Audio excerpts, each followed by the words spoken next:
شروع اللہ تبارک و تعالی کے نام سے جو بڑا مہربان نہایت رحم کرنے والا ہے۔ ہر روز یہ سورت 7 مرتبہ پڑھ لو، بیٹے کو کامیاب ہوتا ہوا اپنی آنکھوں سے دیکھو گے انشاءاللہ۔ بھائیو اور بہنوں، سورۃ الکوثر اور الحمدللہ رب العالمین روزانہ پڑھنے کا معمول بنا لیں۔ یہ سورت پڑھنے سے آپ اپنے بیٹے، اپنی اولاد کو کامیاب ہوتے ہوئے دیکھیں گے اور دنیا آپ کے بیٹے کی قسمت پر رشک کرے گی۔ وہ لوگ جو زندگی کے ہر میدان میں اپنی اولاد کو کامیاب دیکھنا چاہتے ہیں تو آج کا یہ وظیفہ لازمی کریں، اور انشاءاللہ اس وظیفے کے فضائل و برکات کی وجہ سے ان کے بیٹے، ان کی اولاد دنیا کے ہر معاملے میں ترقی کی منازل طے کریں گی۔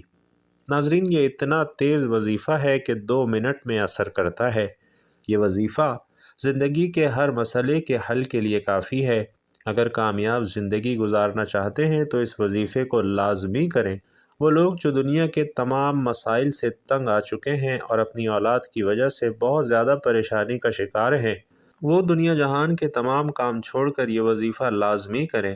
یہ خاص وظیفہ ہے کہ پڑھنے والا رب کعبہ کو راضی کر لیتا ہے، اور جس بندے سے رب راضی ہو جائے اس بندے کی ہر پریشانی، ہر مشکل، ہر تنگ دستی ٹل جاتی ہے۔ سورۃ الکوثر اور الحمدللہ رب العالمین کے کمالات ہر کوئی جانتا ہے، لیکن اگر کوئی نہیں جانتا تو آج یہ وظیفہ بتائے گئے طریقے سے ایک بار کر کے ضرور دیکھیے۔ صرف ایک بار پڑھنے کی دیر ہے۔ یہ وظیفہ آج تک جس کسی کو بتایا اور جس کسی نے پڑھا، رب نے بے شمار رحمتوں برکتوں سے نوازا۔ ناظرین، یہ وہ صورت ہے جس سے آپ کی تمام پریشانیاں انشاءاللہ ختم ہو جائیں گی، اور اس عمل کی برکت سے آپ کی اولاد کی تمام پریشانیاں دور ہو جائیں گی، اور آپ کی اولاد دن دگنی رات چگنی ترقی کرے گی۔ ایک واقعہ سماعت فرمائیے کہ ایک صاحب حضرت علی رضی اللہ تعالیٰ عنہ کی بارگاہ میں حاضر ہوئے اور فرمایا کہ میں تنگ دست ہوں، گھر کے حالات خراب ہیں، بیٹے کا کاروبار نہیں ہے اور وہ رزق کی وجہ سے پریشان ہے۔ حضرت علی رضی اللہ تعالیٰ عنہ نے فرمایا، جاؤ استغفار کرو۔ ایک دوسرا شخص آیا اور کہا کہ میں بے اولاد ہوں، پریشان ہوں۔ مولا علی نے فرمایا کہ استغفار کرو۔ اسی طرح ایک تیسرا شخص آیا اور اس نے کہا کہ مولا علی، میرے گھر میں پریشانیاں ہیں، اور اپنا مسئلہ بیان کیا۔ حضرت علی رضی اللہ تعالیٰ عنہ نے اس سے بھی کہا کہ استغفار کرو۔ وہ تینوں اشخاص چلے گئے تو پاس بیٹھے ایک بندے نے مولا علی رضی اللہ تعالیٰ عنہ سے پوچھا کہ آپ کے پاس 3 بندے آئے اور تینوں نے اپنے مختلف مسائل پیش کیے، لیکن آپ نے تینوں کو استغفار کا ذکر ہی کیوں کہا؟ تو حضرت علی رضی اللہ تعالیٰ عنہ نے فرمایا، ہماری تباہی اور بربادی کی سب سے بڑی وجہ ہمارے گناہ ہیں۔ اگر کسی کا رزق تنگ ہوتا ہے تو وہ توبہ کرے، اگر پریشانیاں کسی کی جان نہیں چھوڑ رہی تو وہ توبہ کرے، اگر کسی پر آزمائش آتی ہے تو وہ توبہ کرے، اگر کسی کے گھر فاقے ہیں، غربت ہے تو وہ توبہ کرے۔ توبہ کا ذکر یعنی استغفار رب کو راضی کر لیتا ہے، اور جس بندے سے رب راضی ہو جاتا ہے پھر اسے مانگنا نہیں پڑتا بلکہ اسے غیبی خزانوں سے عطا کیا جاتا ہے۔ حضرت علی رضی اللہ تعالیٰ عنہ نے فرمایا کہ جب کبھی مشکل وقت آ جائے تو استغفار کرو، اور بعض اوقات انسان سے جانے انجانے میں کوئی ایسا گناہ، کوئی ایسی بات، کوئی ایسا عمل ہو جاتا ہے کہ وہ بندہ رب کی پکڑ میں آ جاتا ہے، اور ناظرین، جب بندہ رب کی پکڑ میں آ جائے تو پھر دنیا کی کوئی چیز فائدہ نہیں دیتی۔ جب تک آپ اپنے گناہوں کی سچی توبہ نہیں کر لیتے، آپ کامیاب ہی نہیں ہو سکتے۔ اس لیے خدارا آپ نے سب سے پہلے اپنے گناہوں کی سچی توبہ کرنی ہے۔ بھائیوں اور بہنوں، یہ کامیابی کا راز آپ کو بتا رہا ہوں۔ میں لوگوں کے وظائف سنتا ہوں، بڑے بڑے وظائف بتاتے ہیں، بڑے بڑے درس دیتے ہیں، لیکن خدارا ہم میں سے، آپ میں سے بہت سے لوگ ان باتوں کو پہلے سے جانتے ہیں۔ مقصد کیا ہے کہ کوئی ایسا عمل بتا دیا جائے جو ہمیں واقعی کامیاب کر دے۔ تو بھائیوں اور بہنوں، استغفار ایک ایسا عمل ہے جو ہمیں گناہوں سے چھٹکارا دلا سکتا ہے اور ہماری ہر بات منوا سکتا ہے۔ یہ ہمارے گناہ ہی ہیں جس کی وجہ سے ہماری تباہی اور ہماری بربادی بڑھتی جا رہی ہے۔ آپ اس تباہی اور بربادی سے بچنا چاہتے ہیں تو اپنی زندگی میں استغفار کی کثرت کر دیجیے، کیونکہ دین اسلام میں استغفار کی بڑی ہی اہمیت ہے، اور قرآن کریم میں بہت سی آیات موجود ہیں جو مغفرت اور استغفار کے بارے میں بتاتی ہیں۔ کچھ آیات اس کے بارے میں حکم دیتی ہیں، کچھ اس کی طلب کے بارے میں ہیں اور کچھ اس کی تعریف بیان کرتی ہیں۔ سورۃ النساء میں اللہ رب العزت نے نبی محترم صلی اللہ علیہ وسلم کو حکم دیا اور فرمایا کہ اللہ تعالیٰ سے بخشش مانگو، بے شک وہ بخشش کرنے والا اور مہربانی کرنے والا ہے۔ اسی طریقے سے خاتم المرسلین صلی اللہ علیہ وسلم کا فرمان مبارک ہے کہ میں اللہ سے دن میں 100 بار بخشش مانگتا ہوں۔ اور ناظرین، اس حدیث سے استغفار کی اہمیت اور افادیت خوب واضح ہو جاتی ہے۔ استغفار کے ثمرات میں گناہوں کی بخشش، اللہ کی رضا اور اس کی محبت اور رحمت، عذاب کا ٹل جانا، کثرت سے خیر و برکت اور دلوں کا روشن ہو جانا اور درجات کا بلند ہو جانا، روزی میں کشادگی، مال و دولت میں اضافہ، بلاؤں اور مصیبتوں سے دوری، جسمانی اور روحانی قوت میں اضافہ، اور بندے کا اپنے خالق کی محبت کی طرف رجحان، اور اللہ رب العزت کی محبت کے آگے دوسری دنیاوی نعمتوں سے بے نیاز ہو جانا ہے۔ جہاں استغفار کے بے شمار فائدے ہیں، وہاں کچھ شرائط بھی ہیں، اور ان میں اولین یہ ہے کہ اللہ رب العزت کو حاضر اور ناظر ماننا، اور اس کے لیے دل میں جذبہ اخلاص کا موجزن ہونا، اور عاجزی اور انکساری کے ساتھ اللہ کی طرف متوجہ ہونا، اور خشوع اور خضوع کے ساتھ اس کے احکامات کو سمجھنا اور ان پر عمل کرنا۔ جبکہ استغفار کے آداب میں طہارت جسمانی اور روحانی کا ہونا بھی انتہائی ضروری ہے۔ پیارے آقا صلی اللہ علیہ وسلم فرماتے ہیں کہ رب کائنات رات کے آخری تہائی حصے میں ہر رات دنیا سے قریب والے آسمان پر نازل ہوتا ہے اور کہتا ہے، کون ہے جو مجھے پکارے اور دعا و استغفار کرے کہ میں اس کی دعا کو قبول کروں؟ کون ہے جو مجھ سے سوال کرے اور میں اسے عطا کروں؟ کون ہے جو مجھ سے مغفرت طلب کرے اور میں اسے بخش دوں؟ تو بھائیوں اور بہنوں، آج کا خاص وظیفہ لازمی کیجیے گا۔ آپ بے روزگار ہیں، بے اولاد ہیں، قرض دار ہیں، آپ کا کاروبار نہیں چل رہا، آپ کے گھر میں مسائل ہیں، آپ کی جتنی بھی پریشانیاں، جتنے بھی مسائل، جتنی رکاوٹیں، جتنی بندشیں ہیں، یہ سب ختم ہو جائیں گی انشاءاللہ اگر آپ سورۃ الکوثر اور الحمدللہ رب العالمین کا یہ وظیفہ کریں گے، کیونکہ یہ ایک ایسی آیت ہے جو اللہ کی پاکی کو بیان کرتی ہے اور اللہ تعالیٰ کا شکر ادا کرنے کی ہمیں توفیق عطا کرتی ہے۔ جب ہم اللہ رب العزت کا شکر ادا کریں گے تو وہ ہمیں غیب سے اتنا نوازے گا، اتنا عطا کرے گا کہ آپ خود حیران رہ جائیں گے۔ آپ کو سمجھ بھی نہیں آئے گی کہ یہ دولت اور رزق کہاں کہاں سے آ رہا ہے۔ اگر آپ روزانہ کی بنیاد پر یہ عمل کریں گے تو انشاءاللہ آپ کی اولاد کی ترقی لوگ دیکھیں گے اور حیران رہیں گے کہ اچانک اللہ رب العزت نے انہیں اتنی کامیابی سے کیسے نوازا ہے۔ محترم ناظرین، حضرت عائشہ رضی اللہ تعالی عنہا فرماتی ہیں کہ حضور نبی اکرم صلی اللہ علیہ وسلم نے فرمایا کہ قرآن مجید کا ماہر معزز اور محترم فرشتوں اور معظم اور مکرم انبیاء علیہم الصلاۃ کے ساتھ ہوگا، اور وہ شخص جو قرآن پڑھتا ہو لیکن اس میں اٹکتا ہو اور اس کا پڑھنا اس پر موٹی زبان ہونے کی وجہ سے مشکل ہو، اس کے لیے دگنا اجر ہے۔ اسی طرح حضرت سعد بن ابی وقاص رضی اللہ تعالی عنہ سے روایت ہے کہ رسول اللہ صلی اللہ علیہ وسلم نے فرمایا کہ تم میں سے بہترین لوگ وہ ہیں جو قرآن مجید سیکھیں اور سکھائیں۔ اسی طرح حضرت ابو ہریرہ رضی اللہ تعالی عنہ سے روایت ہے کہ حضور نبی کریم صلی اللہ علیہ وسلم نے فرمایا کہ رشک تو بس 2 آدمیوں سے ہی کرنا جائز ہے۔ پہلا وہ شخص جسے اللہ رب العزت نے قرآن پڑھنا اور سمجھنا سکھایا تو وہ رات اور دن کے اوقات میں اس کی تلاوت کرتا ہے، اس کا پڑوسی اسے قرآن پڑھتے ہوئے سنتا ہے تو کہہ اٹھتا ہے کہ کاش مجھے بھی اس کی مثل قرآن عطا کیا جاتا تو میں بھی اسی طرح عمل کرتا جس طرح یہ کرتا ہے۔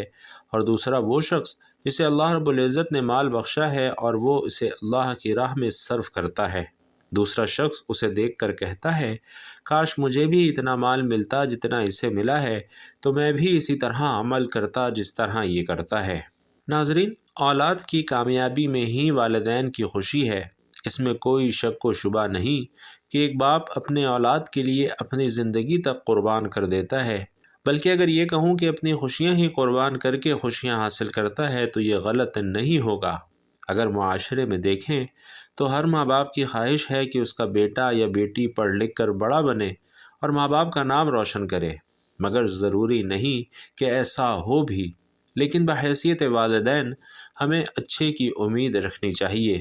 اللہ رب العزت نے آپ صلی اللہ علیہ وسلم کے دنیا میں تشریف لانے کے بعد سے قیامت تک کے انسانوں کی ہدایت کے لیے اپنی کتاب قرآن مجید نازل فرمائی ہے۔ قرآن مجید دنیا کی واحد ایسی کتاب ہے جس میں قیامت تک کے انسانوں کے لیے اللہ رب العزت کی رضا کے مطابق زندگی گزارنے کے احکامات موجود ہیں۔ جو شخص قرآن مجید کے احکامات کے مطابق زندگی گزارے گا وہی صراط مستقیم پر چلنے والا ہوگا۔ مادہ پرستی اور نفسا نفسی کے اس دور میں ہر انسان کسی نہ کسی قسم کی پریشانی میں مبتلا ہے اور سکون کی تلاش میں ہے۔ ناظرین، ویسے تو زندگی میں سکون قائم رہنے اور کوئی پریشانی نہ آنے کی انسانی خواہش ہمیشہ سے رہی ہے، لیکن افراتفری کے اس دور میں سکون کے کچھ لمحات میسر آنے کی تمنا کچھ زیادہ ہی بڑھ گئی ہے۔ اگر آپ زندگی میں سکون حاصل کرنا چاہتے ہیں تو آپ کو ایسے خوشگوار اصول اپنانے ہوں گے جو آپ کو پرسکون اور خوشگوار زندگی فراہم کر سکیں، اور قرآن مجید جو کہ اللہ کی پاکیزہ کتاب ہے اور ہماری ہدایت اور کامیابی کے لیے ہی اتاری گئی ہے، اس میں اللہ پاک نے جہاں اپنی وحدانیت، نبوت اور رسالت بیان کی ہے اور دنیاوی اور دینی کامیابی کے لیے سماجی اور معاشرتی آداب کو بیان کیا ہے، وہیں زندگی کو خوشگوار بنانے کے حوالے سے بھی رہنما اصول بیان کیے ہیں۔ اگر ان اصولوں کو جان کر ان پر عمل کیا جائے تو زندگی کی بہت سی پریشانیوں اور مشکلات کو ختم کر کے اسے خوشگوار بنایا جا سکتا ہے۔ سورۃ الحجرات میں اللہ رب العزت ان الفاظ کے ساتھ یہ اصول ارشاد فرماتا ہے کہ اے ایمان والو، بہت زیادہ گمان کرنے سے بچو، بے شک کوئی گمان گناہ ہو جاتا ہے، اور پوشیدہ باتوں کی جستجو نہ کرو اور ایک دوسرے کی غیبت نہ کرو۔ کیا تم میں سے کوئی پسند کرے گا کہ اپنے مرے ہوئے بھائی کا گوشت کھائے؟ تو یہ تمہیں ناپسند ہوگا۔ ناظرین، اسلام نے یہ بات واضح کر دی ہے کہ جس دنیا میں تم ہو وہ عارضی، مختصر اور ناپائیدار ہے، اور اس میں تمہارا قیام اور قرار بھی بہت تھوڑا ہے۔ اس کے مقابلے میں ایک اور دنیا ہے جسے آخرت کہا گیا ہے، وہ پائیدار اور کبھی نہ ختم ہونے والی ہے۔ وہاں کا قیام اور قرار بھی طویل اور ہمیشہ باقی رہنے والا ہے۔ قرآن مجید میں ارشاد ہے کہ دنیا کی یہ زندگی تو محض عارضی کھیل تماشا ہے، البتہ آخرت کے گھر کی زندگی ہی حقیقی زندگی ہے، کاش یہ جانتے ہوتے۔ ناظرین، یہ معلوم ہو جانے کے بعد کہ دنیا بھی عارضی ہے اور یہاں کا قیام بھی عارضی ہے، اس کے باوجود مستقل اسی میں پڑے رہنا نادانی بلکہ بے عقلی کی علامت ہے۔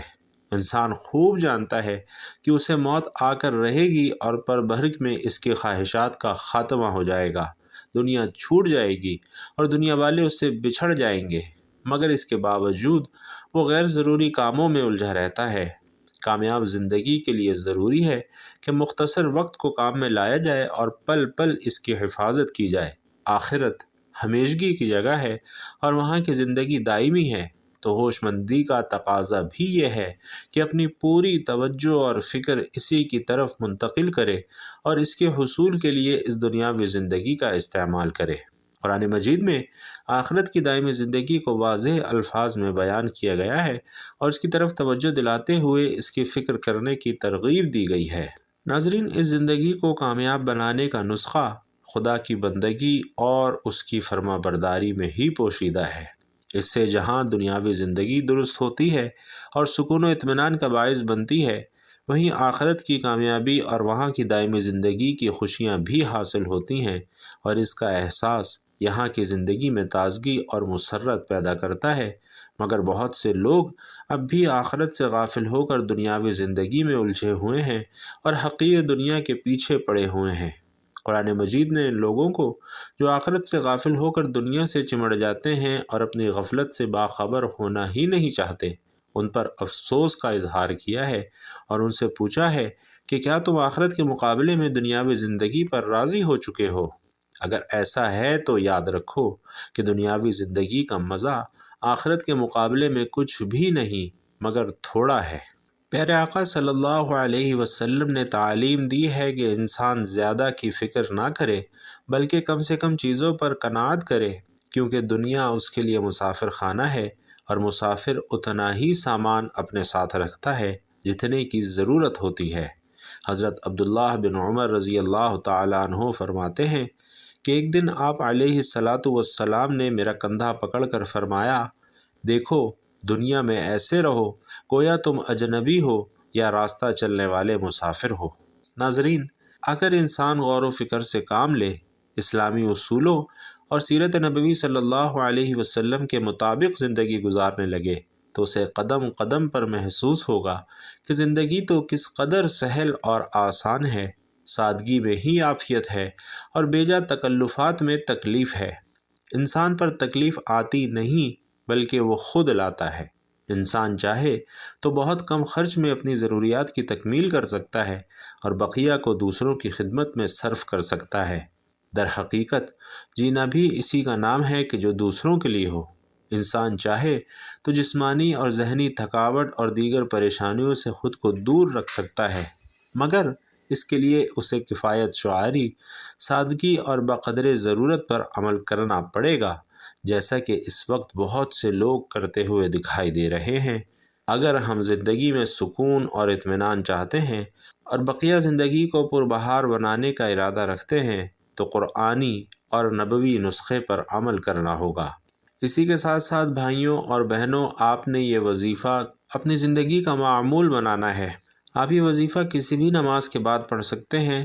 نماز کے بعد مصلی پر بیٹھ کر آپ نے سب سے پہلے ایک مرتبہ اعوذ باللہ من الشیطان الرجیم بسم اللہ الرحمن الرحیم پڑھ کر وظیفے کا آغاز کرنا ہے۔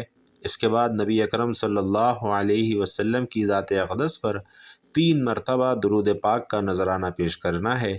اللہم صلی علی محمد وعلی آل محمد کما صلیت علی ابراہیم وعلی آل ابراہیم انک حمید مجید۔ اللہم بارک علی محمد وعلی آل محمد کما بارکت علی ابراہیم وعلی آل ابراہیم انک حمید مجید۔ 3 مرتبہ درود پاک پڑھنے کے بعد آپ نے اپنے مقصد کی نیت کرنی ہے۔ آپ کا جو بھی مقصد ہے، جو بھی مسئلہ ہے، جو بھی حاجت ہے، جو بھی دعا ہے، آپ اللہ تعالیٰ سے جو کچھ مانگنا چاہتے ہیں اپنے الفاظ میں اس کی نیت کیجئے۔ نیت کرنے کے بعد آپ نے سب سے پہلے نمبر پر 100 مرتبہ الحمدللہ رب العالمین پڑھنا ہے، یعنی ایک تسبیح مکمل آپ نے اس کلمے یعنی الحمدللہ رب العالمین کی پڑھنی ہے۔ 100 مرتبہ الحمدللہ رب العالمین پڑھنے کے بعد اب جو دوسرے نمبر پر آپ نے وظیفہ کرنا ہے وہ رب کے 2 ناموں کا وظیفہ ہے۔ آپ نے 11 مرتبہ یا رزاقو یا فتاحو کا وظیفہ پڑھنا ہے۔ یا رزاقو یعنی اے رزق دینے والی ذات، اور یا فتاحو یعنی مشکلوں پر قابو پانے والی ذات، اے کامیابی دینے والی ذات۔ دونوں ناموں کو ملا کر پڑھیں گے تو ایک شمار ہوگا، اور اس طریقے سے آپ نے یا رزاقو یا فتاحو یا رزاقو یا فتاحو 11 مرتبہ پڑھنا ہے۔ یہ وظیفہ کرنے کے بعد آپ نے تیسرے اور آخری نمبر پر 3 مرتبہ سورۃ الکوثر کی تلاوت کرنی ہے۔